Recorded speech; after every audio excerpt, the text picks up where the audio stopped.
హే lovelies, long break వచ్చేసింది. ఏమైపోయానో అనుకున్నారు. ఈ వీడియో అయితే లాస్ట్ సండే చేసింది. అసలు చాలా అంటే చాలా డేస్ తర్వాత నేను అవుట్డోర్ షాపింగ్ వెళ్ళాను. లిటరలీ అసలు బర్త్డే తర్వాత ఏది తీసుకోలేదు. ట్రిప్ కోసం తీసుకున్న అప్పుడు, బట్ ఏదో క్లమ్జీనెస్ లో తీసుకున్నా. అసలు షాపింగ్ ఫీలింగే లేదు. అవి అసలు థింక్ చేయకుండా తీసేసుకొని ఇప్పుడు రిగ్రెట్ ఫీల్ అవుతున్నా. అండ్ పీస్ఫుల్ గా అయితే ఇప్పుడు చేస్తున్నాను అనమాట. కాలేజ్ లో మోహన్ మంత్ర ఫెస్ట్ ఉంది. సో దానికోసం మా చెల్లికి తీసుకుంటున్నాం. ఇప్పుడు కూడా నాకైతే కాదు. ఇంకా డైలీ వేర్ కోసం స్లిప్పర్స్ చూసాను. ఇక్కడేం అంతగా నచ్చలేదు. అండ్ ఇంకోటి నిజం చెప్పాలంటే మా మమ్మీ కొడుతుంది తీసుకొని పోతే, అన్ని ఉన్నాయి ఆల్రెడీగా.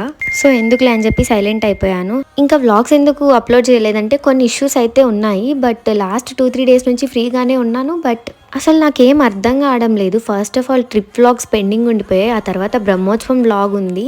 అండ్ ఇప్పుడు కాలేజ్ ఫెస్ట్ కూడా అయిపోయింది. అసలు ఇన్ని ఉన్నాయన్నమాట. ఏది అప్లోడ్ చేయాలో అర్థం కావడం లేదు. థింక్ చేసి చేసి మెంటల్ వస్తుంది నాకు. సో మీరే చెప్పాలి ఏం చేయమంటారు. ఇంకా చెల్లికి కావాల్సినవి తీసుకొని ఇంటికి వెళ్ళేటప్పుడు తినేసి వెళ్తున్నాం. బాయ్.